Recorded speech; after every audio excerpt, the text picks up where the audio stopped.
Você talvez já tenha ouvido que a luz do nosso Sol leva 8 minutos para chegar à Terra.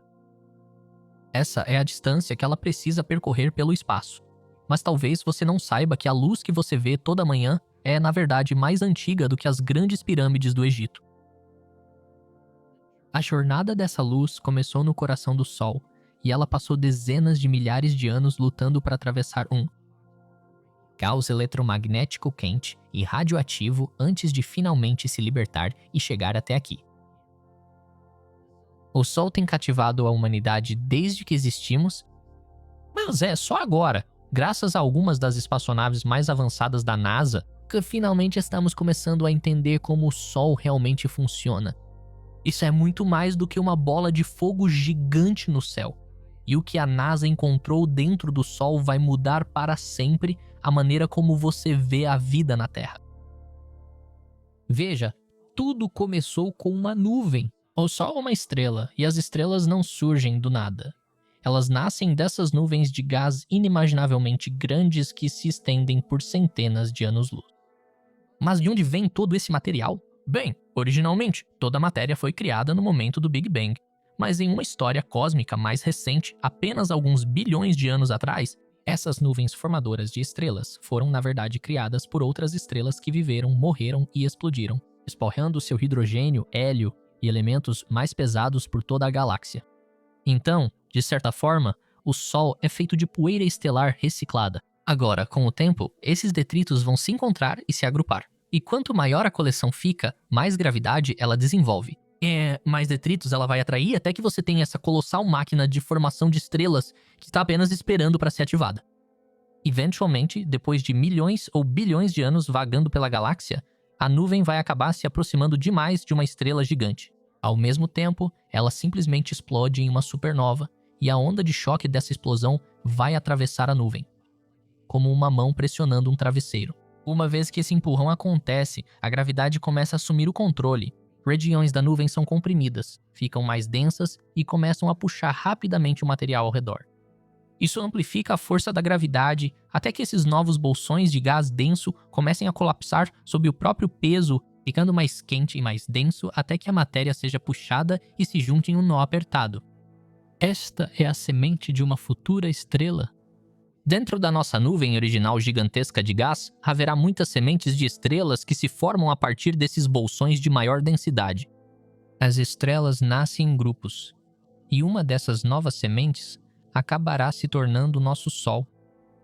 Ainda não há luz na fase embrionária, apenas uma bola densa e escura de gás chamada núcleo protoestelar. O tamanho dessa bola é enorme, maior do que o nosso sistema solar atual, e ela vai passar alguns milhões de anos puxando ainda mais material do que resta daquela nuvem original, aumentando a força da gravidade e se contraindo para dentro, ficando mais quente, denso e pequeno à medida que o tempo passa. Quanto mais você comprime um gás, maior a probabilidade de as partículas dentro dele começarem a colidir umas com as outras. Quanto mais elas se chocam, mais rápido se movem. Quanto mais rápido elas se movem, mais energia elas adquirem e mais calor podem gerar. Por fim, o núcleo ficará tão quente que a primeira luz começará a aparecer. Isso agora é algo chamado de protoestrela. Ela ainda não ganhou vida, mas está começando a gerar energia a partir de todo esse gás comprimido. Depois de mais 1 milhão de anos, mais ou menos, chegará um momento que mudará tudo. Quando a temperatura dentro do núcleo atinge 10 milhões de graus Celsius, uma reação poderosa começa a acontecer. Este é um bloco fundamental do universo. É a fonte de toda a vida como conhecemos. No coração da nossa protoestrela, os átomos de hidrogênio ficam tão energizados que começam a colidir uns com os outros com tanta força que começam a se fundir e criar novos átomos. E a energia liberada por essa fusão é o que finalmente transforma o Sol em uma estrela. Como se ligasse um interruptor cósmico, a luz do nosso sistema solar chegou.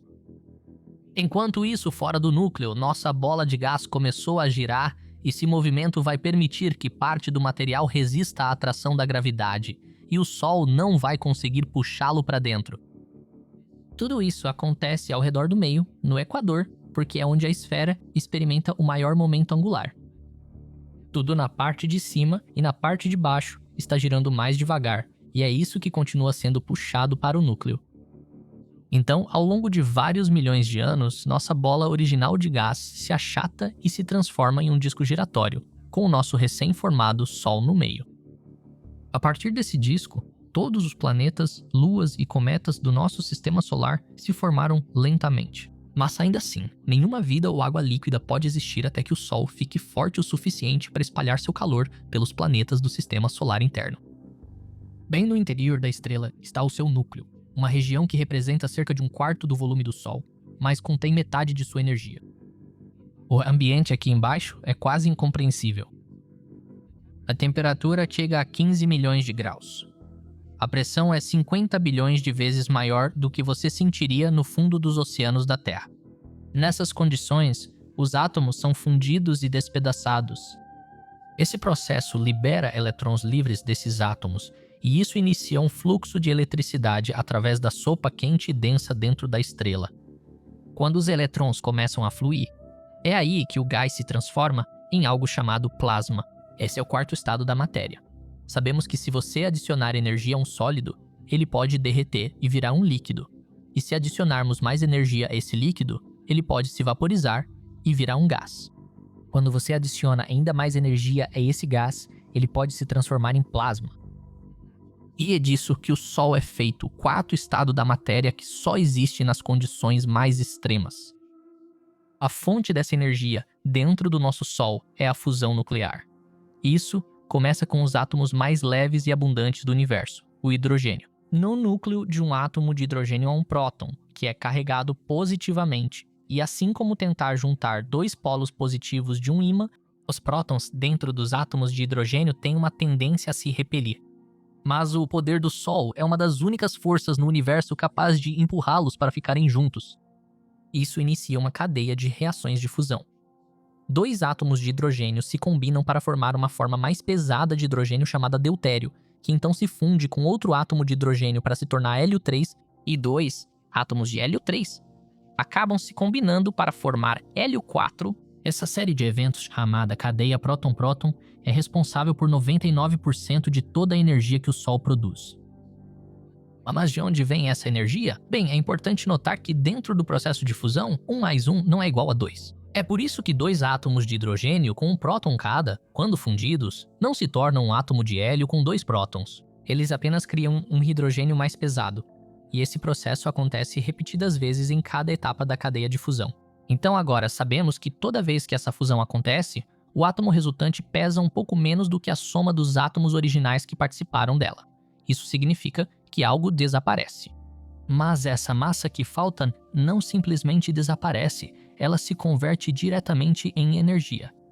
É isso que a famosa equação de Einstein descreve, igual a mc², energia é igual a massa multiplicada pela velocidade da luz, multiplicada pela velocidade da luz, que é um número muito grande. Em termos muito simples. Isso nos diz que até mesmo uma quantidade incrivelmente pequena de massa pode ser transformada em uma quantidade incrivelmente grande de energia. Só precisa daquele processo muito especial para ser liberada.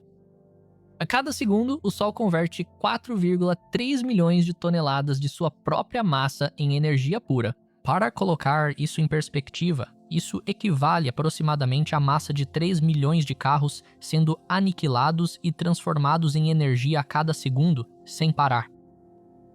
A beleza desse sistema é que ele se equilibra sozinho.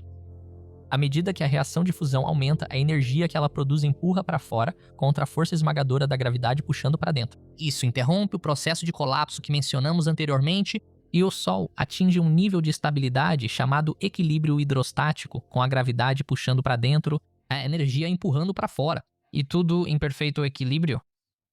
Por enquanto, pelo menos. Então, uma vez que a energia é criada no núcleo, você pode pensar que ela sai direto para o espaço e chega à Terra em minutos. Na realidade, a jornada do núcleo até a superfície leva uma quantidade de tempo quase inimaginável, cerca de 170 mil anos. A razão disso volta ao fato de o interior do Sol ser extraordinariamente denso. Só o núcleo é cerca de 20 vezes mais denso do que o ferro.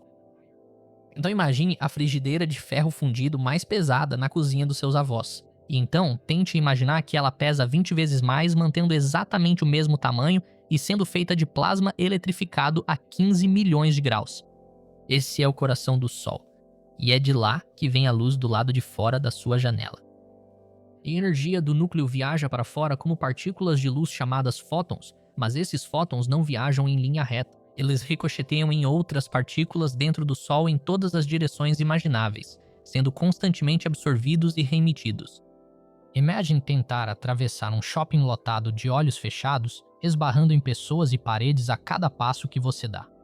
Inevitavelmente, depois de milhares de anos vagando sem rumo, você vai acabar chegando a uma loja da Cinnabon. Os cientistas chamam esse processo de movimento browniano, e durante essa caminhada caótica, os fótons também se transformam de algo totalmente invisível na luz do dia que todos nós conhecemos. Perto do núcleo, os fótons carregam tanta energia que estão vibrando em uma frequência extremamente alta, muito além do que chamamos de espectro visível da luz. Eles começam além do ultravioleta e entram no reino dos raios-x. E então, quando finalmente chegam à superfície, depois de dezenas de milhares de anos vagando pelo shopping cósmico, eles finalmente desaceleram e esfriam o suficiente para se tornarem a luz visível e os raios UV com os quais estamos familiarizados.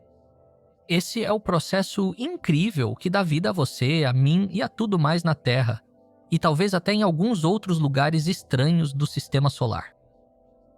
Então, pense em tudo isso da próxima vez que você olhar pela janela em mais um dia ensolarado e brilhante.